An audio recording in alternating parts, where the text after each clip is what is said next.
लोकसभा चुनाव को लेकर के सट्टा बाजार गर्म हो चुका है। फलोदी सट्टा बाजार के साथ साथ मुंबई सट्टा बाजार ने हरियाणा लोकसभा की 10 सीटों को लेकर के अपने आंकड़े जारी कर दिए हैं, जिसके बाद भाजपा के साथ साथ कांग्रेस की भी सांसें अटक गई है। भाजपा के इंटरनल सर्वे के अनुसार जो निकल करके सामने आया, खुद सीएम सैनी के साथ साथ पूर्व सीएम मनोहर लाल खट्टर और भाजपा के बड़े शीर्ष नेता शामिल हुए और आकलन किया गया कि कांग्रेस पार्टी जो दावा कर रही है कि 5 सीटों पर उनको जीत मिल रही है, इसमें कितनी सच्चाई है और कौन सी वो सीटें हैं, जिसको लेकर के जो सट्टा बाजार यानी कि फलोदी सट्टा बाजार जो पूरी दुनिया में मशहूर है चुनाव को लेकर के सट्टे में। और इसके अलावा मुंबई सट्टा बाजार के हिसाब से भाजपा की इंटरनल सर्वे में जो बातें निकल करके आई है उनमें बहुत ज़्यादा अलग थलग नज़र आ रहा है। हालांकि भाजपा हाईकमान और भाजपा का जो इंटरनल सर्वे है उनके मिलान के अनुसार भाजपा 9 या 10 सीटें हरियाणा में जीत रही है। क्या वास्तव में ऐसा है, या कांग्रेस पार्टी जो दावा कर रही है कि 5 या 6 सीट वो जीत रही है, इसमें कितनी सच्चाई है? प्रत्येक सीट के हिसाब से आंकड़ा हम आपको बताएंगे। उससे पहले सिरसा की बात करें तो कुमारी सैलजा और अशोक तंवर के बीच कड़ी टक्कर है और यहाँ पर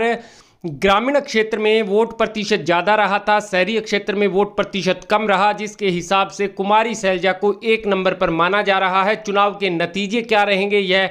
नतीजे ही तय करेंगे, लेकिन फलोदी सट्टा बाजार भी इस सीट के साथ साथ एक अन्य सीट को कांग्रेस के खाते में जाता हुआ दिखाई दे रहा है, यानी कि सिरसा लोकसभा की जो सीट है। कुमारी सैलजा बड़े लंबे समय के बाद यहां पर आई हैं और डॉक्टर अशोक तंवर उनके ही साथी रहे हैं कांग्रेस में और अब भाजपा की टिकट पर चुनाव लड़ रहे हैं। हालांकि कई अन्य दलों में होकर के वो भी आए हैं। इसके साथ साथ बात करें रोहतक में, डॉक्टर अरविंद शर्मा बड़े अच्छे मार्जिन से पिछली बार नहीं जीते थे रोहतक से, लेकिन इस बार उम्मीद जताई गई थी कि दीपेंद्र हुड्डा एक छत्र राज वहां पर करेंगे, लेकिन अंतिम जो 2 या 3 दिन रहे उनमें ऐसा नहीं हुआ और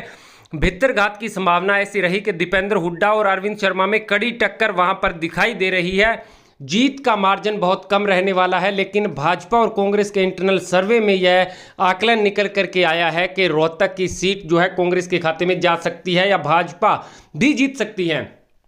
हिसार का रण बेहद ही रोचक रहा। चौधरी रंजीत सिंह चौटाला भाजपा की तरफ से प्रत्याशी हैं, कांग्रेस की तरफ से जयप्रकाश उर्फ जेपी, नैना चौटाला जो है जजपा की और सुनैना चौटाला इनेलो की तरफ से प्रत्याशी हैं। रंजीत सिंह चौटाला वो एकमात्र भाजपा के नेता रहे जिनका हर गांव हर हलके में विरोध हुआ।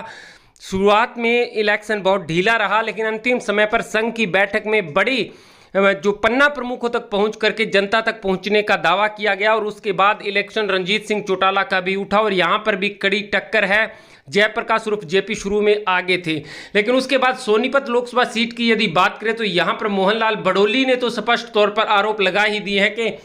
कई नेताओं ने कांग्रेस पार्टी के जो नेता सतपाल ब्रह्मचारी है उनको अंदर से समर्थन दिया है, भाजपा के साथ दगाबाजी की है और ऐसे नेताओं पर कार्रवाई होनी चाहिए। यह बात खुद मोहनलाल बडोली ने इंटरव्यू के दौरान कही है और जो हमने आपको दिखाई भी है। यानी सीधी मुकाबला ऐसा है कि भाजपा बहुत सी सीटों पर आगे ज़रूर है, उनमें कन्फर्म जीत उनको दिखाई दे रही है, लेकिन फलोदी सट्टा बाजार का जो आंकड़ा इस बात की ओर संकेत कर रहा है, जो पहले